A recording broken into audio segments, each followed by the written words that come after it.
Muy bien. Buenas noches. A pesar del partido de fútbol, aquí estamos. Hemos visto los goles. Ya no van a haber más goles, o sea que pasaremos clases.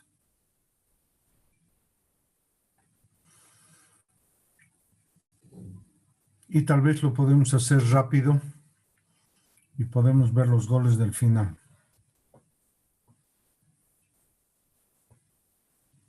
¿Se oye?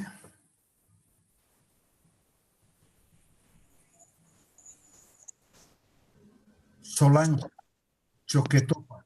¿Se oye? Sí, doctor, buenas noches. Bueno, esa es Norma. Solange. ¿Me oyes? No. ¿Sí? No se te oye a ti. Bueno. Muy bien. Entonces habíamos quedado en un poco el metabolismo y la parte de lo que es la patología suprarrenal. En la patología suprarrenal nosotros teníamos, vamos a ver,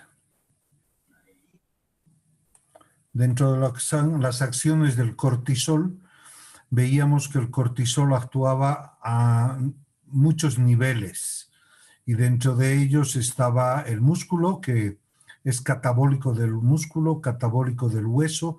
Todo, sin embargo, es para que los aminoácidos y los aminoácidos del hueso también vayan al hígado para formar glucosa, ¿no? Eso es importante. Tiene un efecto antihistamínico, tiene un efecto a nivel central, tiene un efecto antiinflamatorio, tiene un efecto androgénico porque sale con acné, tiene un efecto de eliminación de calcio, tiene un efecto sobre antiinsular contra el trabajo de la insulina, provoca úlceras a nivel del estómago, destruye el tejido graso también o redistribuye el tejido graso y se lleva hacia lo que es una obesidad centrípeta, es decir, es una obesidad de cara, cuello y tronco con adelgazamiento de las extremidades. Bien, ¿cómo se hace la exploración de laboratorio? La exploración de laboratorio es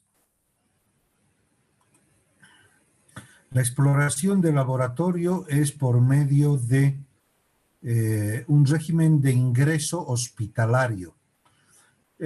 Hay que intentar hacerlo en 2 o 3 días, donde ingresa el paciente la noche, descansa, duerme y amanece tranquilo y amanece en ayunas, y el primer día se lo somete al paciente, se le saca sangre en la mañana a las 7 y sangre a las 6 de la tarde, 5 o 6 de la tarde, ¿no? Mejor si inclusive se puede sacar a las 8 de la noche. Para cortisol y ACTH. Recordemos que el cortisol y ACTH tienen ritmo circadiano, es decir, en la mañana son altos y en la tarde es más bajo. Y desde la mañana se empieza a recolectar orina de 24 horas para medir el cortisol urinario.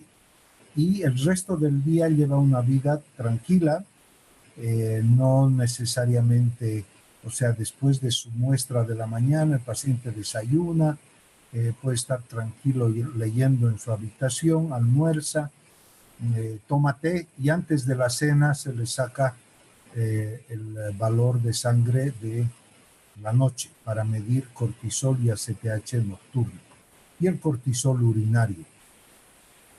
Si se mantiene este ritmo circadiano, es decir, los valores de cortisol y ACTH alto y en la noche bajo, y el cortisol urinario tiene un valor normal, entonces ya se para ahí las pruebas porque quiere decir que no hay patología suprarrenal. Pero hay obesos, por ejemplo, que tienen cortisol y ACTH moderadamente altos en la mañana y en la noche. Hay personas psicóticas o personas deprimidas que tienen cortisol y ACTH altos y una pequeña elevación del cortisol urinario. Entonces, ante esta duda, cuando no son elevaciones francas, se procede al test de Nugent. Estamos en el día 1, que en la mañana se le ha hecho cortisol ACTH y se está recolectando cortisol urinario de 24 horas. El test de Nugent es darle al paciente 1 miligramo de dexametasona a las 12 de la noche del tercer día, porque hasta el segundo día se recolecta el cortisol urinario. El segundo día lo pasa tranquilo en el hospital y en la noche del segundo día, entonces se le da 1 miligramo de dexametasona a las 24 horas y el tercer día se mide a las 8 de la mañana, acá está mal, no es segundo día, es tercer día, cortisol y ACTH. Si en esta prueba con 1 miligramo de dexametasona, que es un corticosteroide exógeno que frena bastante bien el cortisol y ACTH, si estos valores de las 8 son bajos, quiere decir que no hay alteración y que el eje está íntegro y no hay ningún problema. ¿Qué pasa si este cortisol y ACTH con dexametasona sigue alto y no se ha suprimido? Entonces pasamos al test de frenación bajo, que es dar 0,5, o sea, medio miligramo de dexametasona cada 6 horas. Y cada mañana y cada tarde se le dosifica cortisol y ACTH y vemos si ha frenado o no ha frenado. Obviamente, si estamos sospechando una insuficiencia suprarrenal, simplemente hacemos el examen del primer día. En cambio, si sospechamos de un Cushing o una hiperfunción córtico-suprarrenal, entonces podemos hacer este examen y vemos si logramos suprimir con 0,5 miligramos de dexametasona cada 6 horas. Si no logramos frenar, pasamos al otro test a dosis altas de 2 miligramos cada 6 horas. Y con esto tiene que frenarse. Este examen sobre todo sirve cuando hay una función córtico-suprarrenal aumentada de origen de ACTH exógena, ¿no?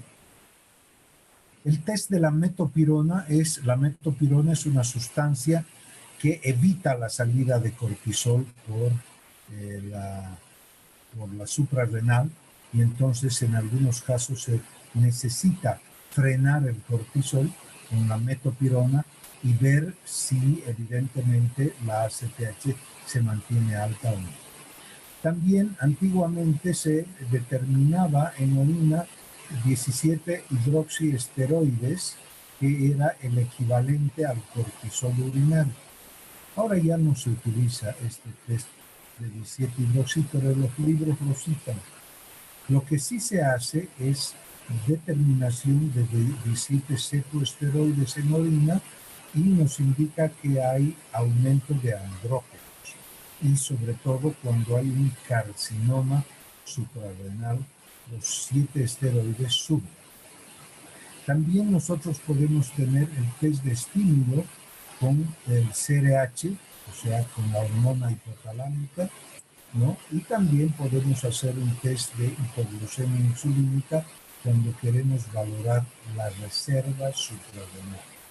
Sobre todo esto se hace cuando hay en los pacientes el uso crónico de esteroides exógenos.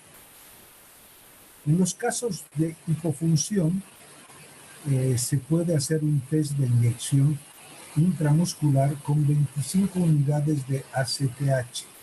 Se saca una prueba basal de cortisol y a los 30 minutos y se dice que hay buena reserva cuando el cortisol basal vamos a decir, que estamos sospechando de 10, cuando debería estar entre 15 y 25 microgramos decilitro, acá supera el estímulo por encima de 20, o sea, cuando dobla el valor de la basal, o si es 8, dobla más de 16. Entonces vemos que hay una reserva suprarrenal cuando estamos investigando con unidades de ACTH. También existe el test de estímulo crónico con 40 unidades de ACTH oleosa y se inyecta, y a las 48 horas se mide cortisol y ACTH. Y entonces acá vemos que puede haber una disminución de la secreción de cortisol, ya sea porque es un Addison o ya sea porque es un uso crónico de glucocorticoides. Y entonces esta inyección retardada oleosa de aceite, quiere decir, va a despertar la suprarrenal. En algunos casos, cuando estamos investigando la existencia de un síndrome, que vamos a ver ahora, una enfermedad de hiperfunción córtico-suprarrenal, donde la ACTH está alta, y queremos averiguar este adenoma dónde se encuentra en la hipófisis, si se encuentra hacia el lado izquierdo y el lado derecho. Entonces se hace una investigación, determinación de ACTH del seno petroso, es decir, se canaliza hasta cerca del cerebro y se toma muestras de sangre de de ambos lados del seno petroso. A nivel de imagen, pues nosotros utilizamos la tomografía, la resonancia magnética y la gammagrafía suprarrenal para investigar los adenomas suprarrenales. También la ecografía suprarrenal nos puede ayudar. Es de mucha utilidad la gammagrafía con yodo colesterol, que se llama, y entonces nosotros vemos dónde está ubicado el adenoma en la suprarrenal, ¿no? Entonces, este es el trabajo de apoyo diagnóstico que se hace cuando estamos investigando tanto la hiperfunción como la hipofunción y queremos averiguar dónde está ubicada el adenoma que pueda darse. Bien, vamos a hablar de la hiperfunción córtico-suprarrenal. Vean la cantidad de signos y síntomas que presenta el síndrome de Cushing. Antiguamente se conocía como síndrome de Cushing cuando había un adenoma en la suprarrenal, pero también puede haber patología a nivel de la hipófisis y ahí se llamaba enfermedad de Cushing, ¿no? Actualmente nosotros conocemos que cuando el cuadro está en la suprarrenal se llama una hiperfunción primaria. Cuando está en la hipófisis es una hiperfunción secundaria. Y cuando está en el hipotálamo es una hiperfunción terciaria. Eso es lo que actualmente se conoce. Esta es una de las fases típicas de lo que es el síndrome de Cushing. No todas son con cara de luna llena, pero los rasgos, las fases del Cushing es aumento de vello, aumento de grasa sebácea, la piel le brilla, aumento de granitos, tanto en la frente como en los pómulos. Las chapetas acá, los pómulos son eritematosos, o puede tener toda la cara eritematosa. Y la cara fundamentalmente es de luna llena, redondeada. Uno, por la redistribución de grasa, que aumenta la grasa a nivel del cuello, y en la parte posterior le sale una jiba que se llama el cuello de búfalo en el Cushing, y la obesidad centrípeta quiere decir obesidad de cráneo o cara, de cuello y de tronco, con adelgazamiento de las extremidades. Eso es importante poder reconocer. Entonces tenemos como definición de la hiperfunción córtico-suprarrenal que es un cuadro por excesiva producción de hormonas córticos suprarrenales de cualquier origen. Puede ser primario, secundario o terciario. Son cuadros infrecuentes y son diagnósticos diferenciales de otros cuadros. Tiene una incidencia de 1 a 3 casos por año. Fisiopatológicamente se pierde el feedback o se pierde el eje de la ACTH y el cortisol, es decir, se pierde ese eje que va hipotálamo, hipófiso, suprarrenal.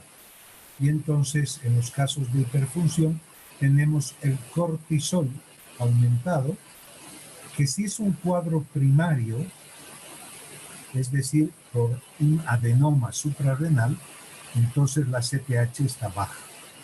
Pero puede haber una hiperfunción secundaria donde el adenoma está en la hipófisis. Entonces tendremos ACTH alta y cortisol alta. Y si tenemos algún cambio o una irritación a nivel del hipotálamo, tendremos CRH alta, ACTH alta y cortisol alta.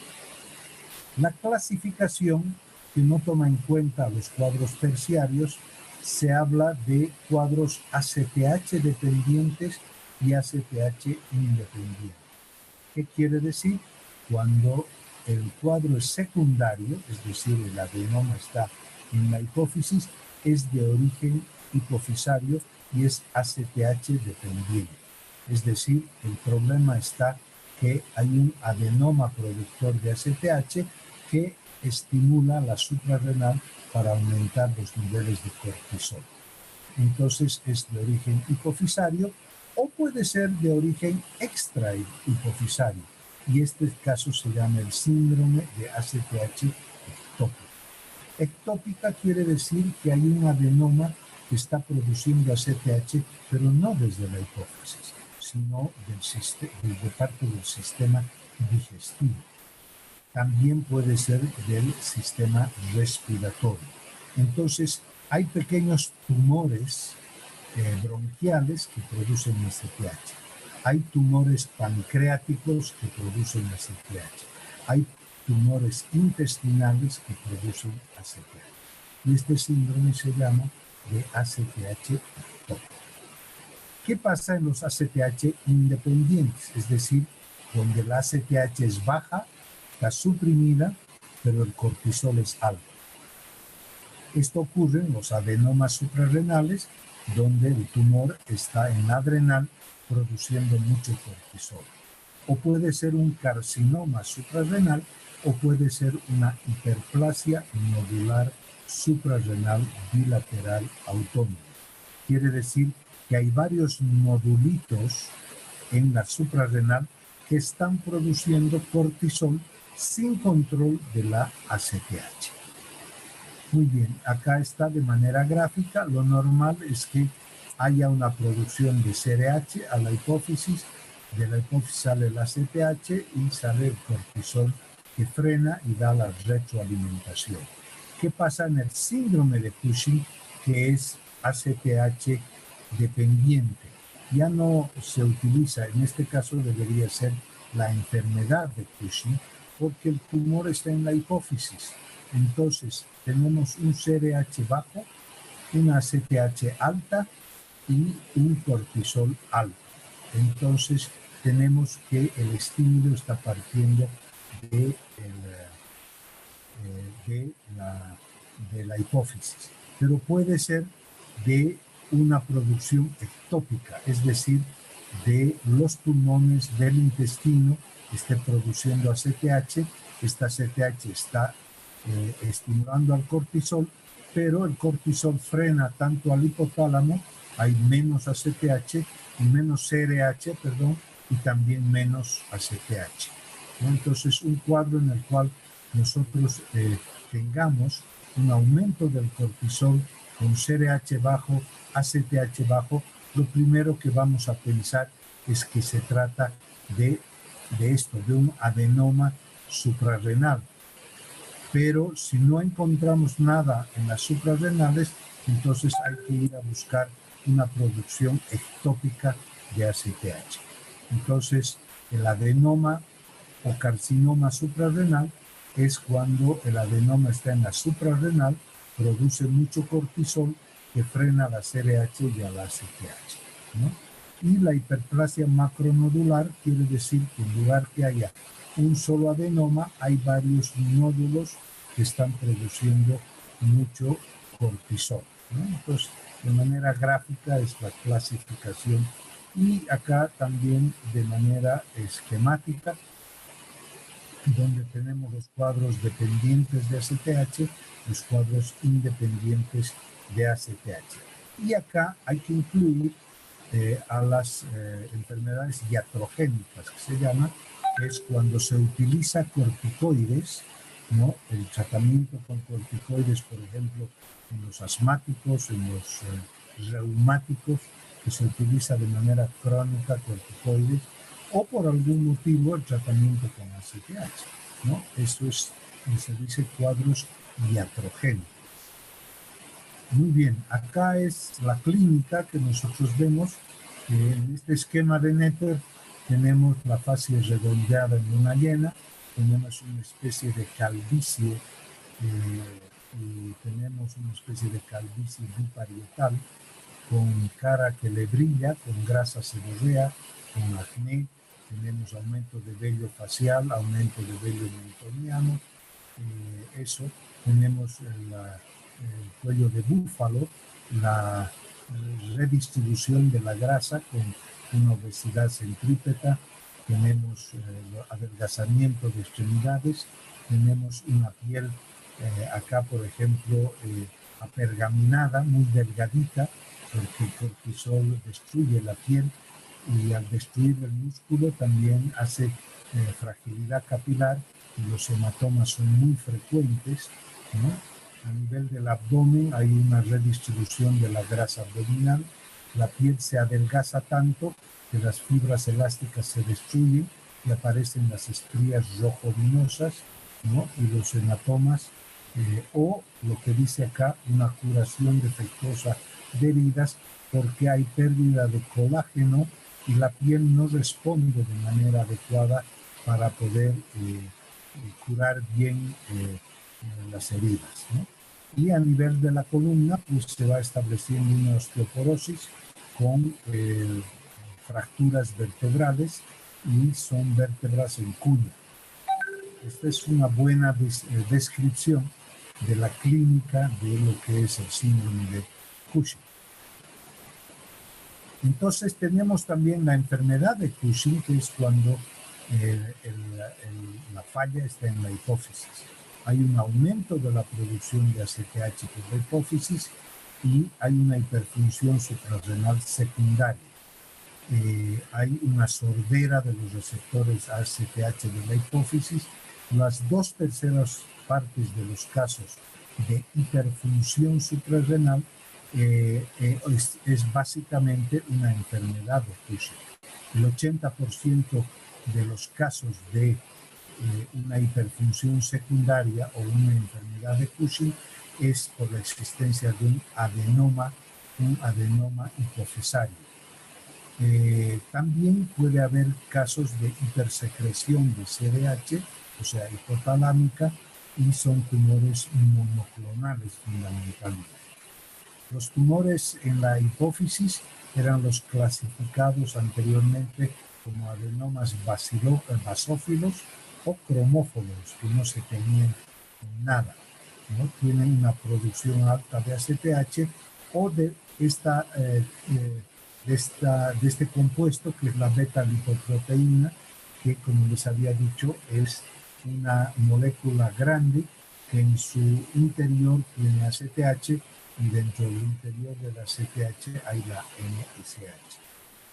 También podemos hablar de la producción de ACTH ectópica, frecuente en un 15% en los casos de hiperfunción suprarrenal.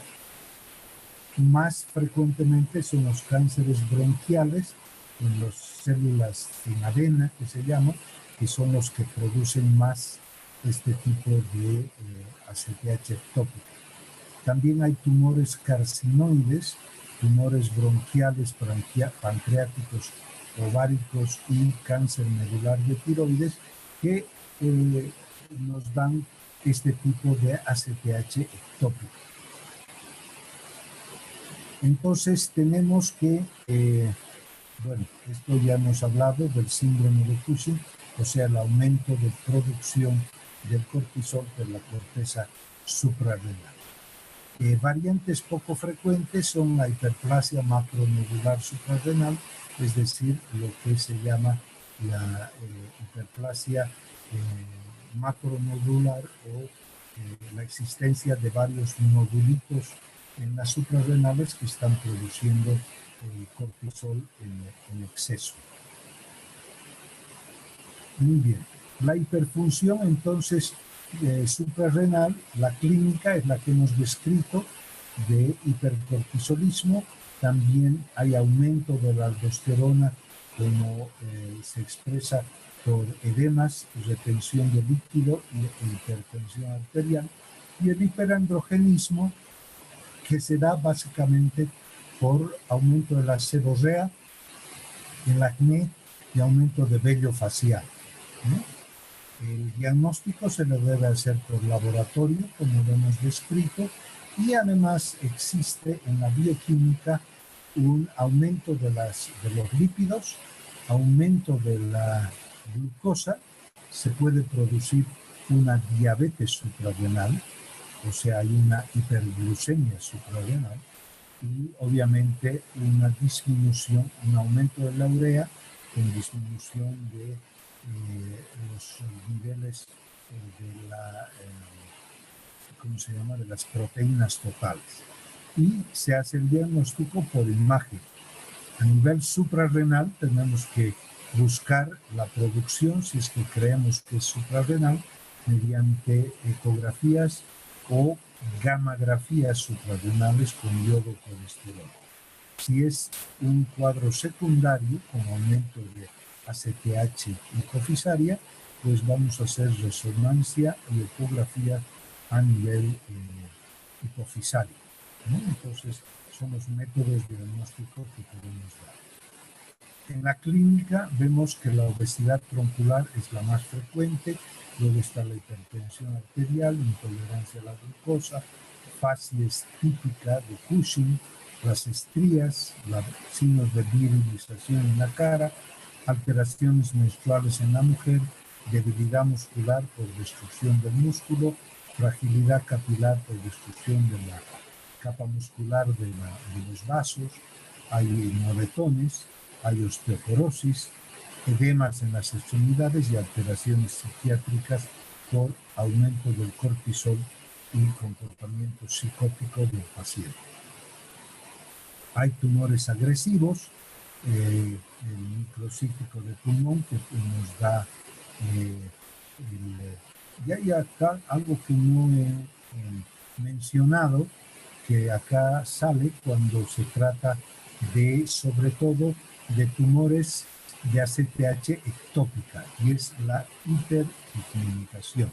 Y esto es porque esta gran molécula, que es la lipotropina, ¿no?, que en su interior está la ACTH y dentro de la ACTH la MSH, que es la hormona estimulante de los melanocitos. Cuando es ectópica, entonces hay una hiperpigmentación de piel y mucosas, que parecería un cuadro de hipofunción, de un Addison. Pero en este caso, el fenotipo y el genotipo, bueno, el fenotipo y sobre todo los rasgos de Cushing con hiperpigmentación nos está hablando de un cuadro de ACTH ectópico. Y dentro de las alteraciones metabólicas, la hiperglucemia, la alcalosis metabólica y la hipocalemia por aumento de la aldosterona. Hay tumores no agresivos como el carcinoide, donde el fenotipo es cushingoide y es un parecido a la clínica del Cushing hipofisario, ¿no? Cuando hay un tumor carcinoide productor de ACTH que no produce tanta ACTH como el pulmón bronquial, el microcítico de pulmón o en células de avena. Las piernas son así de delgadas, las estrías rojo-vinosas y la piel apergaminada, es una piel muy adelgazada, los hematomas, luego la existencia de varices también y puede haber algo de edemas en extremidades inferiores. Entonces acá nuevamente los signos y síntomas más frecuentes que hemos ya repasado, indicando que en los cuadros primarios son los cuadros amarillentos y en los secundarios está las enfermedades de origen, o sea, las alteraciones de origen aldosterónico, ¿no? Acá tenemos el fenotipo específico. Ya hemos hablado del ACTH ectópica, de los tumores carcinoides en pulmón, timo, intestino, páncreas, ovario. El carcinoma microcítico del pulmón es el más frecuente, también tumores pancreáticos, tumores medulares de tiroides o el feocromocitoma con un cuadro asociado. Entonces, ¿qué hacemos? Un cuadro en el cual vamos a ir viendo cuando sospechamos clínicamente un Cushing. Lo primero que hacemos es recolección de orina para cortisol libre urinario y además la determinación en ayunas de cortisol ACTH y en la mañana y en la tarde para ver el ritmo circadiano. Si aquello nos sigue dando valores altos, hacemos el test de Nugent, que era con una frenación con 1 miligramo de dexametasona. Si es normal, no es Cushing. Si es dudoso, posible Cushing, y se hace la frenación con 0,5, que es la prueba de Lidl, que se llama, a dosis baja, que es de 0,5 cada 6 horas o de 2 cada 6 horas, ¿no? Determinando siempre. Estos algoritmos eran básicamente antes que apareciera la ACTH en determinación en sangre o en los lugares donde se pueda hacer ACTH. En nuestro medio no es muy confiable el laboratorio de ACTH. De cortisol sí. Si es anormal, posible Cushing, entonces vemos con qué cantidad se frena. Si se frena a dosis baja, quiere decir que puede haber un cuadro. Bueno, ya sabemos que es un cuadro primario o secundario desde el principio, porque si medimos cortisol y ACTH desde el principio, nosotros si tenemos cortisol alto y ACTH alta, es un cuadro secundario o ectópico. En cambio, si tenemos cortisol alto y ACTH baja, sabemos que es suprarrenal. Entonces ya nos vamos a buscar más la producción de cortisol suprarrenal, dónde puede estar, en cuál de las suprarrenales y en qué lugar, ¿no? Entonces estos algoritmos ya han ido perdiendo su validez también poco a poco. Este es otro algoritmo. Y acá podemos tener, por ejemplo, qué pasa el diagnóstico diferencial de los Cushing ACTH dependientes, ¿no? Entonces puede ser un microadenoma hipofisario, un macroadenoma hipofisario, un ectópico o un ectópico oculto. Entonces hacemos la supresión con 8, o sea 2 cada 6 horas, y el microadenoma seguro que se suprime. El macroadenoma posiblemente no, el ectópico no, y el ectópico oculto, que es pequeño, sí o no. La estimulación del eje, en un caso de microadenoma hipofisario, nosotros vemos, inyectamos ACTH, entonces vemos que la ACTH puede subir, ¿no? En el macroadenoma también, en el ectópico no sube, y en el ectópico oculto puede que sí ocurra. Entonces, otras pruebas, la resonancia magnética celular o esta que es el cateterismo de los senos petrosos, ¿no? Ir a buscar ACTH de los senos petrosos, que es un poco, bueno, acá ya tenemos unas tomografías de origen suprarrenal, que son estas, una ecografía suprarrenal que estaría aumentada, y acá este es el riñón y acá sería el tumor que está encima de la suprarrenal. Este es el cateterismo de los senos petrosos, que sería meter por vía, un cateterismo que lleve hasta acá y sacar sangre de este lado y sacar sangre de este otro lado. Esto se hace en los laboratorios altamente sofisticados y así nosotros sabemos si la producción de la ACTH de la hipófisis está más hacia el lado derecho o hacia el lado izquierdo. Es un cateterismo ya sea desde el femoral o a nivel de las braquiales. El tratamiento. Si tenemos un tumor suprarrenal, un adenoma, el tratamiento es la suprarrenalectomía o la adenomectomía unilateral. ¿Qué pasa si no encontramos dónde está el adenoma suprarrenal? El tratamiento es, como la otra suprarrenal estará dormida, hay que esperar y estimular con ACTH oleosa para que despierte la otra suprarrenal. Cuando se trata de un síndrome de hipernodularidad de suprarrenal, donde son varios los nodulitos que están, entonces hay que hacer una suprarrenalectomía bilateral y dar tratamiento sustitutivo de por vida. Si es un tumor carcinoide sin metástasis, entonces se puede hacer una suprarrenalectomía unilateral.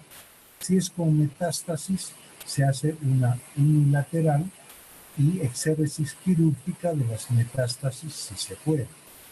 Y después, posteriormente, se da esta droga que es la que inhibe la formación del cortisol, que es el mitotano o la aminoglutetinida, que también bloquea la formación del cortisol, o la metopirona o los citostáticos. No, la droga más común y que se puede disponer es la metopirona. Cuando el cuadro es de ACTH hipofisaria, ahí se puede hacer una adenonectomía transesfenoidal. Se va a quitar el adenoma de la hipófisis. El tratamiento se hace previo con metopirona, que con eso se bloquea la enzima hidroxilasa suprarrenal y se evita la formación de cortisol, ¿no?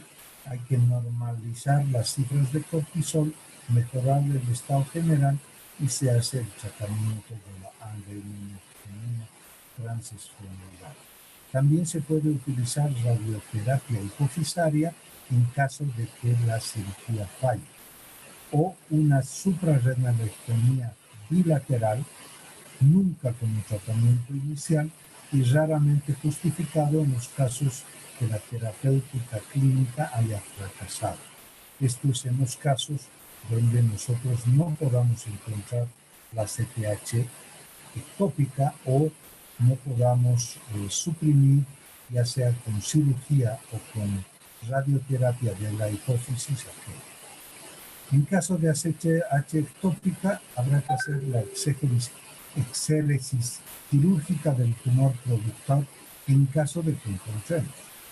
Si no, se hará tratamiento con citostáticos si fracasa la cirugía, o tratamiento previo con metopirona hasta normalizar las cifras de cortisol. Y no se puede seguir todo el tiempo con metopirona, y entonces lo que habrá que hacer es, en casos de ACTH ectópica, se hace una suprarrenalectomía bilateral y se da tratamiento sustitutivo con mineralocorticoides, glucocorticoides.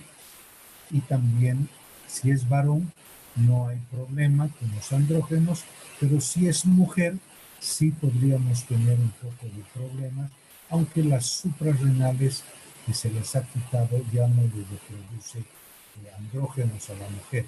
Si está en la edad media, necesita andrógenos para no perder músculo y no perder vello, y se puede dar volúmenes bajas de dihidroepiandrosterona para poder estimular la producción de andrógenos también como andrógeno suprarrenal. Muy bien, ¿qué pasa en el Addison? El Addison es una insuficiencia suprarrenal. La clasificación sería que el Addison es como definición, la hipofunción córtico-suprarrenal es una disminución de la cantidad de cortisol que se produce, que es insuficiente para las necesidades del organismo con o sin número de corticoides. La clasificación también puede ser primaria cuando la falla está en la suprarrenal, secundaria cuando la falla está en la hipófisis y terciaria cuando es un cuadro crónico donde la falla está en el hipotálamo. En la insuficiencia suprarrenal primaria, es decir, donde falla la suprarrenal, puede ser por infecciones tuberculosas en nuestro medio. En el mundo entero es al revés. Es más frecuente el cuadro autoinmune de micosis y de tuberculosis. En nuestro medio es al revés. Tuberculosis, micosis y autoinmune. También puede provocarse en unos cuadros que ustedes van a llevar con la doctora Arévalo, que se llaman las neoplasias endocrinas múltiples. En la tipo 2, que es más frecuente en la mujer que en el varón, y sobre todo a los 30 y 50 años. Existen anticuerpos anticorteza suprarrenal y que atacan a las enzimas esteroidogénicas para que pueda haber el metabolismo y la formación de los esteroides, y puede atacar a los citocromos al 11A, al 17 o a la 21 hidroxilasa. Entonces, en la neoplasia endocrina múltiple 2 es de tipo familiar, que cursa además con hipertiroidismo, diabetes, falla ovárica y anemia perniciosa. La neoplasia endocrina múltiple 1, que es menos frecuente, se acompaña de hipoparatiroidismo, candidiasis, insuficiencia suprarrenal y falla ovárica. También anemia perniciosa, vitíligo y alopecia.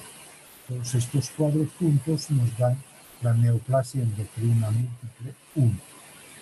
Las micosis generalmente es la histoplasmosis, citomegalovirus y probablemente el SIDA. Cuando son enfermedades infiltrativas, como la hemocromatosis a nivel de hipófisis o la cirugía de las dos suprarrenales, o bloqueo con corticoides y luego suspender los corticoides, o hemorragias en los cuadros que se llama de coagulación intravascular diseminada. Entonces ataca también porque las suprarrenales son altamente irrigadas. Entonces en los cuadros de coagulación intravascular hay hemorragias a nivel de las suprarrenales que las anula. O puede haber tratamiento anticoagulante. Esas son las causas de las insuficiencias suprarrenales crónicas. En niños hay déficits enzimáticos, lo que se llaman los cuadros de hiperplasia suprarrenal congénita. Hay cuadros de insuficiencia suprarrenal secundaria, es decir, de la hipófisis.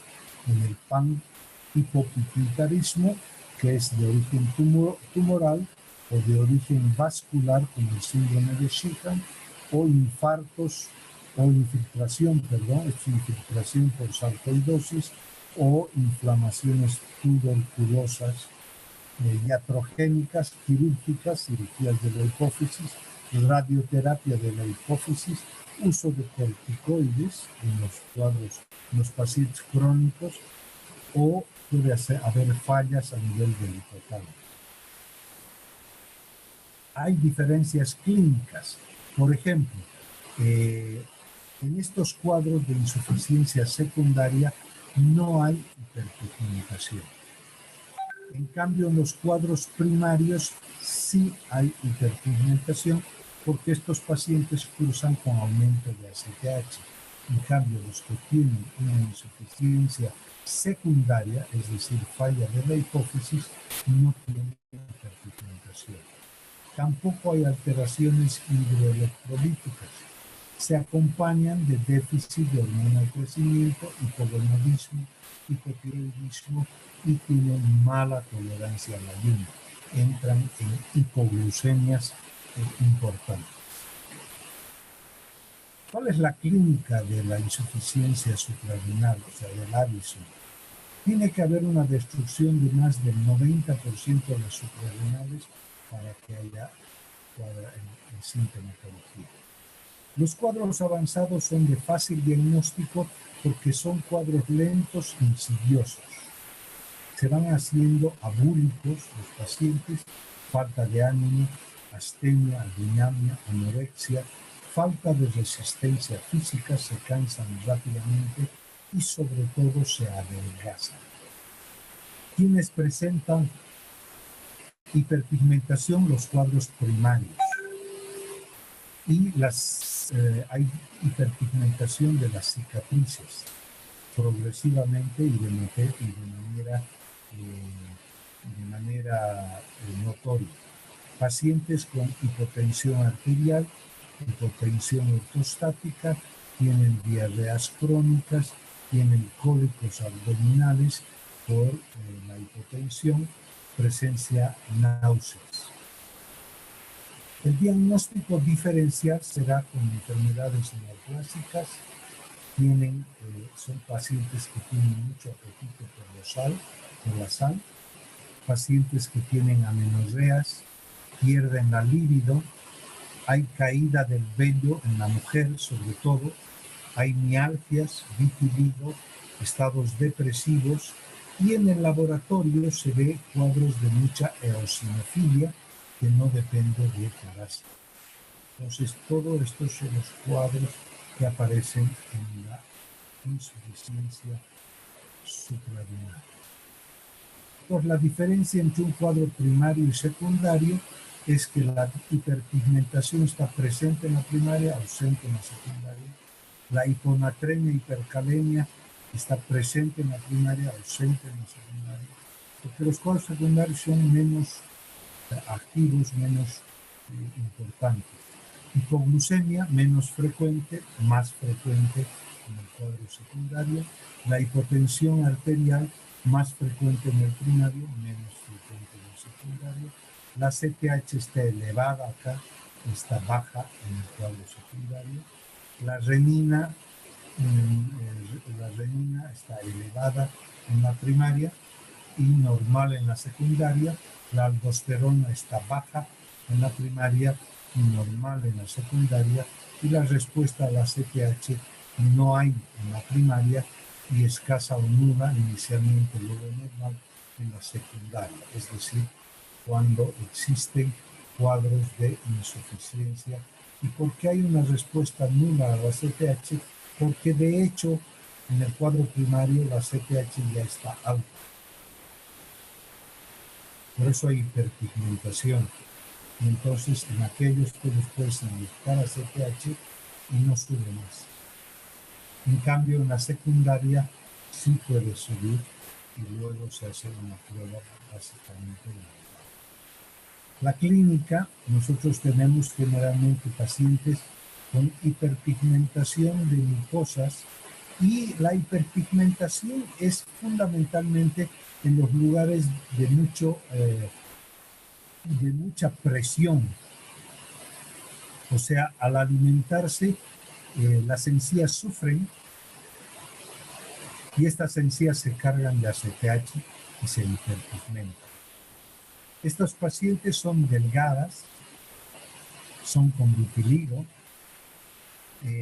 hay hiperpigmentación de la piel y contrasta con las áreas de vitiligo, hay caída del vello pubiano, caída del vello axilar, adelgazamiento, astenia, adinamia, pérdida de musculatura, hipotensión arterial, emaciación, pérdida de peso, debilidad muscular, hay concentración de pigmento en las zonas donde ha habido cirugía, en las cicatrices, también puede haber, si no hay vitiligo en el cuello, hay hiperpigmentación en las áreas expuestas al sol,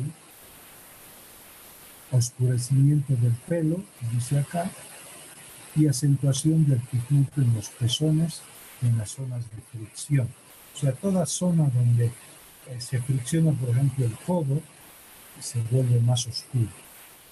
Miren la imagen de una persona con Addison y su gemela, que es normal, ¿no? Entonces se puede ver el cambio que la alopecia, pérdida de cabello, pérdida del vello genital, la hiperpigmentación en los pliegues del codo. Acá la persona seguramente lleva colgada acá en el uso de algún cinturón o alguna cosa que puede estar estimulando acá la hiperpigmentación de mucosas, hiperpigmentación de las encías, de los carrillos internos. Estos son casos ya mucho más avanzados, serios, de la piel, hiperpigmentación, el vitiligo. Hay hiperpigmentación a nivel de la mancha en la retina, de la mácula, y hay también una disminución, o puede haber calcificaciones a nivel de las suprarrenales, destrucción de las suprarrenales por calcificación o infecciones tuberculosas, ¿no?, en las suprarrenales. El diagnóstico es por la sospecha clínica. El laboratorio: hay eosinofilia, hay hipoglucemia, cortisol bajo, ACTH alta en el cuadro primario, ACTH baja en el cuadro secundario. La prueba de estímulo se estimula con ACTH de 25 unidades, se saca basal y a los 30 minutos, y hay un aumento, ¿no?, del cortisol. Si es que este es menor a 10 microgramos, el estímulo debe doblar la cifra basal. En los cuadros secundarios, el test de estímulo se puede hacer con CRH, y hacer una prueba de hipoglucemia para estimular la suprarrenal es muy peligroso. Se puede morir de casa. Hay que averiguar la causa de los cuales no está funcionando la suprarrenal, y esto se hace con tomografía, resonancia o ecografía. Y averiguar si coexisten otras patologías con la neoplasia endocrina múltiple, o en los casos de hipopituitarismo, en los casos secundarios. El tratamiento en la primaria, en los cuadros primarios, es el reemplazo con glucocorticoides y mineralocorticoides. Acá se utiliza la prednisona o la metilprednisolona o la hidrocortisona en tableta. Y acá los mineralocorticoides, hay que dar mineralocorticoides que tienen efecto aldosterona. En los cuadros secundarios hay que dar solamente corticoides, porque son cuadros menos importantes, y el dar hidrocortisona en tabletas se está dando ya algo de acción mineralocorticoides. El tratamiento es de por vida y se va aumentando la dosis en situaciones de estrés. Si damos hidrocortisona de 20 miligramos, debemos remedar el ritmo circadiano dando más a las 8 y menos a las media tarde, o sea, la mitad de la dosis. Y para dar mineralocorticoides hay que dar el 9-alfa fludrocortisona, que es el Florinef, de 0,1 miligramos en la mañana, solamente una sola vez, ¿no? En el mundo entero solamente hay un preparado de mineralocorticoides. O utilizar otros corticoides equivalentes a la hidrocortisona, como la prednisona o la metilprednisolona. No se da dexametasona. Hay cuadros clínicos de los signos vitales, controles clínicos de signos vitales y del bienestar general, ¿no? y se controla con la determinación de cortisol y ACTH, que estén dentro de valores normales, y la determinación de sodio y potasio en plasma natural. Hay un cuadro que se llama el síndrome de Waterhouse-Friderichsen, que es la insuficiencia suprarrenal aguda. Es una urgencia suprarrenal por una invasión del neumococo y produce una destrucción de la suprarrenal. El otro cuadro que produce esto es la coagulación intravascular diseminada. Entonces el cuadro se presenta con hematomas en todo el cuerpo y síndrome febril en caso de tener un cuadro de neumococos y entonces, de meningococos con sintomatología meningia también. El cuadro es importante, el cuadro meningial, y que de pronto desarrolla un cuadro de coagulación intravascular diseminada con estado de shock fundamental. Muy bien, hasta acá avanzamos. No sé si hay alguna pregunta y si no, vayan a ver los goles. ¿Ya saben quién ha ganado? Bilster, doctor. 3-1. 3-1, qué bien. Están todavía jugando, doctor, está 3-1. Ah, todavía están jugando, qué bien. Vamos a ver los goles después. Bueno, espero que hayan atendido las dos partes, las dos cosas. Gracias, doctor. Listo, nos vemos entonces mañana. Vamos a hablar de lo que es el hiperaldosteronismo y el feocromocitoma. Y con eso conmigo terminamos y a partir del lunes con la doctora Arevalo. Muy bien. Está bien, doctor. Gracias.